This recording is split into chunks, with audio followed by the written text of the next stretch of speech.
layered with meat and onions and potatoes. And let me tell you something, that was delicious.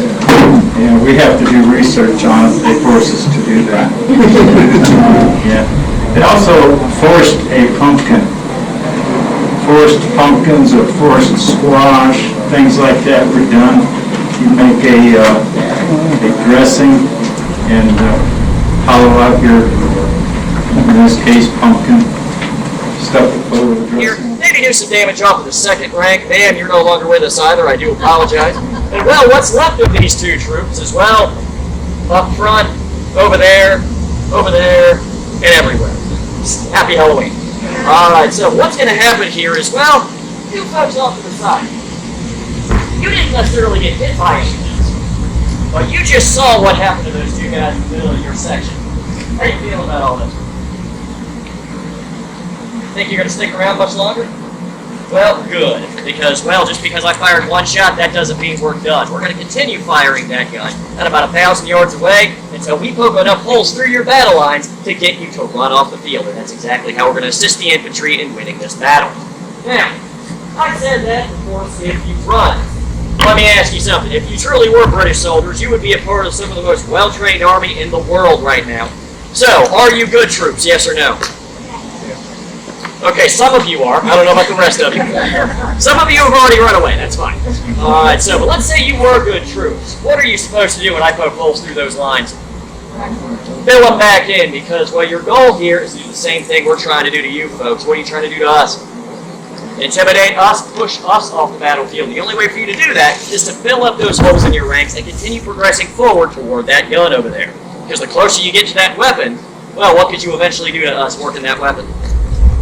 you could possibly take us out as well, or at the very least make us retreat off the field. So you're going to fill up those ranks, you're going to keep on marching forward.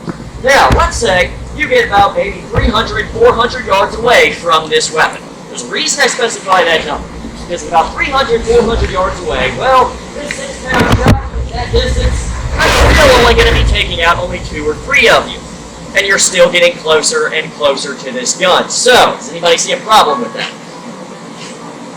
I see a problem with that. I don't necessarily want you to get that close to me. So, what I'm going to have to do is take out more than just 2 or 3 of you at a time. But that 6-pound shot, it's not taking out any more than I already have. So, does anybody think maybe a possible solution to this problem? A bigger gun. I like it. Alright, so definitely, we can possibly try and get a bigger gun. But, well, if we already have these 2 guns right here at the platform, well, that's possibly all we're going to get. That's all we have to work with. So if I can't change my gun, what can I change? The ammunition, what I fire out of the gun. So we're going to change at that distance from this 6-pound iron shot to, well, this right here. I can actually let you listen to what's inside here. There are about maybe twice dozen of what look to be small little bulb areas. So, in this case, or canister shot as it's called, I'm going to go ahead and spread my ammunition out over a much wider area, increasing the chances of poking even more holes through those lines and taking out even more of the enemy. I've essentially turned that brass cannon into a great big what? Shotgun with an effective range, folks, of 300 yards. So, right away, how are we doing so far? Yeah, so, well, on my end, we're getting a little bit better.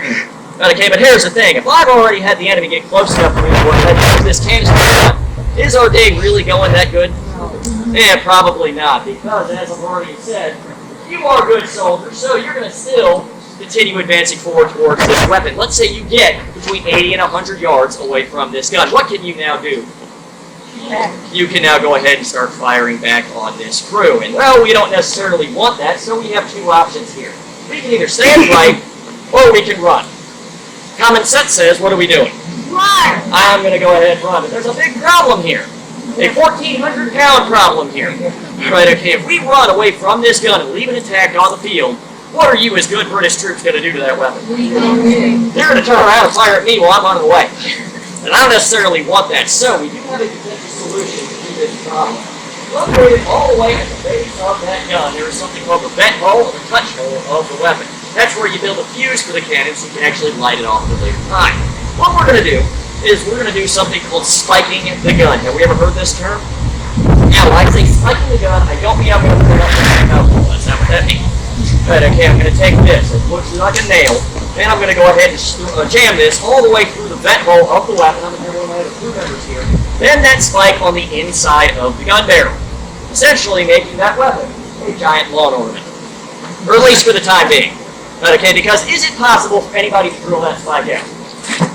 Yeah, but it'll take time. It'll take time. Exactly, right? Okay, time enough for us to actually get away. So, by the time you manage to get this gun up and working, we're possibly at home. It's not our problem anymore. Okay, but that's how this weapon functions. That's what we're going to do if we have to run away from it. Now, what we're going to do for you now is what you came here for. Let's go ahead and get that started.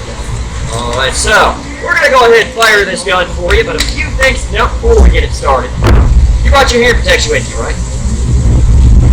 Okay, everybody's answer to that question should have been yes. Everybody hold up your hands right here. That's where it is. Alright, so when you hear me tell this to the make ready, that's when you want to go ahead, cover up your ears just as best as you can. So whichever method works best for you. Alright, something else to note. We're going to go ahead and fire it in what's called a combat load, which means we're going to assume that we just fired this weapon, and then we're going to continue on as fastly as we can. Now, a well-trained crew should be able to load one shot into that weapon every 30 to 45 seconds. And something to note before we even start loading this piece. Do you see anybody advancing on this gun this afternoon? Do you see anybody shooting at us? Do you see the cavalry advancing on our position? Yeah, so we're going to do this, and well, we can sit and we can practice this all day long till we're blue in the face because we're not actually on an active battlefield, are we? Yeah, so now, something else to note when we fire this weapon. It is a cannon, so it is going to be extremely loud. So I would highly recommend if anybody here has a hearing assistance device in your ears right about now, go ahead and take that device out, or at the very least turn it off. You're not going to need this sound amplified. You're going to hear it just fine. Alright, so, but as loud as this cannon is about to be, folks, something else. One last thing. Typically, in the 18th century, if you were firing a 6-pound brass battalion gun, that shot weighing about 6 pounds, you're going to load anywhere from 2.5 to 3 pounds of black powder behind that shot, about half the weight. Now, we're not firing anything live because there's a native one down there who like that. Alright, okay, so we're not going to do that. But, it's a light load, folks. We're firing about a half a pound of black powder. So, bear that in mind. Alright, now, something our crew is also going to do is, well, we actually are going to put in some hearing protection because we have this modern organization out there, it's called OSHA. And they like me to be able to hear at the end of the day, and I tend to agree. So, we're going to put in some of ours, because we're also going to let the farmers down the street know that we're about to fire this weapon. Because believe it or not everybody likes the sound of a cannon going off. Who knew? And so, I'm going to go ahead and put in my final earpiece here. As a matter of fact, everybody, I'm going to have you give me that final command. Now, I know it's your first day, but I think you already know that final command. What is that final command? Alright, so we're going to try that again. I'm going to count to 3, and you go ahead and give me that command as loud as you possibly can. We're going to test you first. 1, 2, 3! Oh, you can be louder than that. Let's try it again. 1, 2, 3! Fire! Alright, very, very good.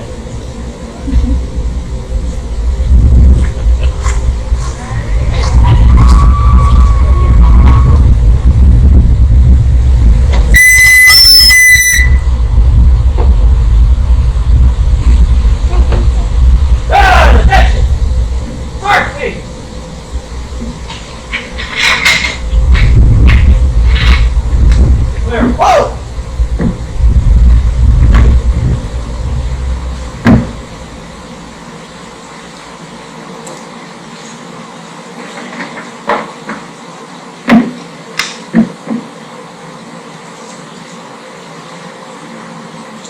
Hey, Ray!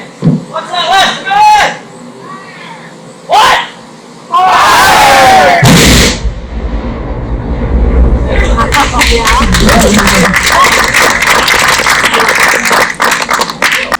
Not bad for a light load, huh?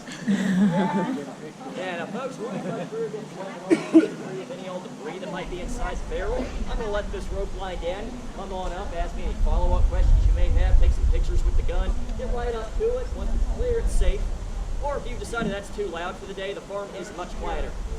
Yeah, so, but all the same, folks, thank you for coming out today. Thank you.